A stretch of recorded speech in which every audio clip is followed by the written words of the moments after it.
Hello friend, السلام علیکم، کیسے ہیں آپ؟ آج میں آپ کے لیے ایک اور سچی کہانی لے کر آئی ہوں۔ جس طرح آپ نے پہلے کہانیوں میں بڑا اچھا فیڈ بیک دیا، پسند کیا اور اپریشیٹ کیا، اسی طرح آئی ہوپ کہ آپ کو یہ کہانی بھی بہت پسند آئے گی، جو کہ ایک حقیقت پہ مبنی ہے۔ تو یہ بھی ثنا نے لکھی ہے، تو آئیے اسی کی زبانی سنتے ہیں۔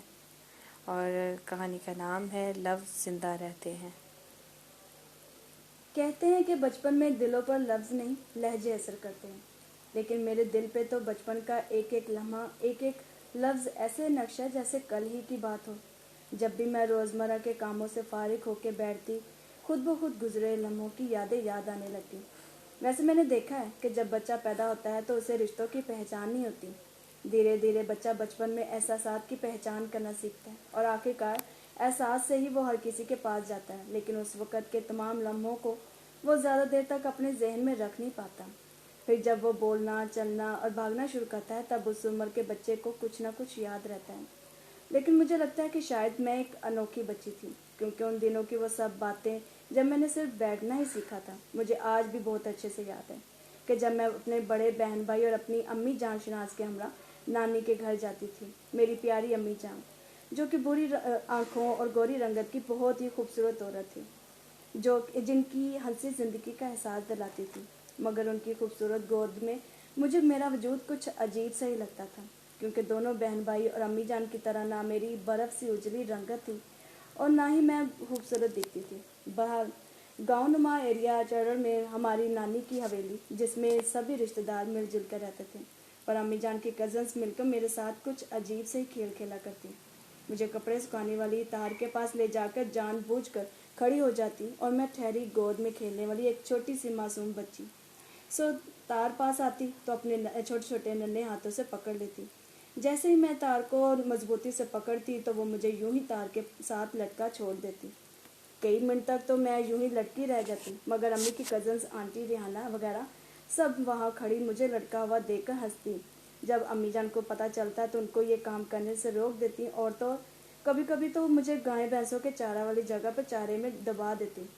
میری صرف اور صرف گردن ہی باہر رہ جاتی، اور جناب سب کے سب یہ کھیل صرف یہ دیکھنے کے لیے کھیلے جاتے تھے کہ آیا میں روتی ہوں یا نہیں، مگر میں تو ان کو اپنی ننھی منھی آنکھوں سے ناسمجھی کی حالت میں محض دیکھتی ہی رہ جاتی، اور وہ سب کی سب ہنس کر امی جان سے کہتی، باجی تیری یہ بیٹی تو وٹا ہے، ذرا بھی کسی چیز کا اثر نہیں ہوتا اس پر، اور رنگ بھی دیکھو اس کا کتنا کالا ہے، تم پر اور تمہارے دونوں بچوں پر تو بالکل بھی نہیں ہے، کیا اسے کسی روڑی سے اٹھایا تھا؟ ان کے اس طرح سے کہنے پر امی جان مجھے ان کے ہاتھوں سے کھینچ لیتی، پر ان کی باتیں میرے دل میں گھر کر گئی تھی۔ ہاں یہ سچ ہے کہ تب مجھے ان باتوں کا مطلب ہرگز معلوم نہ تھا، مگر پھر بھی وہ احساس ہی میرے لیے بہت عجیب سا تھا۔ پھر جیسے ہی میں جوانی کی دہلیز پر قدم رکھنے لگی، تب مجھے سب کی کہی باتیں اور ان کا مطلب سمجھ میں آنے لگا، کیونکہ کچھ باتیں ایسی ہوتی ہیں جو ہمیں وقت آنے پر ہی سمجھ میں آتی ہیں۔ بہرحال جب بھی میں بیتے لمحوں کو سوچتی تو کانوں میں بار بار آنٹیوں کے فقرے گونجنے لگتے، نہ چاہتے ہوئے بھی من میں مختلف وسوسے پیدا ہونا شروع ہو جاتے کہ شاید میں واقعی مجھے کچرے کے ڈھیر سے ہی اٹھایا گیا ہے، جو سب میرے رنگ روپ کو لے کر اتنا ستاتے ہیں۔ وہ بیتے لمحے، وہ باتیں مجھے باغی پن کی اور کھینچ رہی تھیں۔ تو جناب باغی پن کا نتیجہ یہ نکلا کہ میرا تقریباً سب رشتہ داروں سے ملنا ملانا بہت ہی کم ہو گیا۔ سب سے کنارہ کر کے میں نے اپنے گھر کے تمام افراد اور دوستوں کے ساتھ تعلق جوڑ لیا۔ صرف قریبی عزیزوں سے خاص موقعوں پر ہی کبھی کبھار مل لیتی تھی۔ پھر جیسے جیسے مزید میں بڑی ہوتی گئی، رنگ روپ میں بھی دھیرے دھیرے نکھار آتا گیا۔ بہرحال وقت تھوڑا اور سرکا تو ایک دن میری زندگی میں ایک ایسا حادثہ پیش آیا جس سے میری پوری زندگی کی کایا ہی پلٹ گئی۔ پہلے جو میں رشتہ داروں کے ستانے سے کنارہ کشی ان سے کرتی تھی، پھر تو اس حادثے کی وجہ سے سب کی آنکھوں میں ترس، بے چارگی اور مختلف سوالات سے اور بھی سب سے دور ہونے لگی۔ ایکچولی ہوا کچھ یوں تھا کہ ایک دن میں دوپہر کے وقت حویلی کی چھت پر سے کھیلتی کھیلتی کب نیچے گر گئی پتہ ہی نہیں چلا، اور تو اور سیڑھی کی نوک تک میری کمر میں لگ گئی۔ تقریباً 3 گھنٹے بے ہوش رہنے کے بعد جب ہوش آیا تو ڈر کے مارے اٹھ کے بھاگ کھڑی ہوئی کہ کہیں کوئی بڑے بزرگوں کے ہاتھوں پٹ نہ جاؤں، مگر اس وقت چوٹ کا بالکل بھی احساس نہ تھا۔ پر تھوڑے سے دن گزرے تو کمر میں درد اکثر رہنے لگا، بہت علاج کروایا گیا، کچھ دن تو مجھے آرام مل گیا،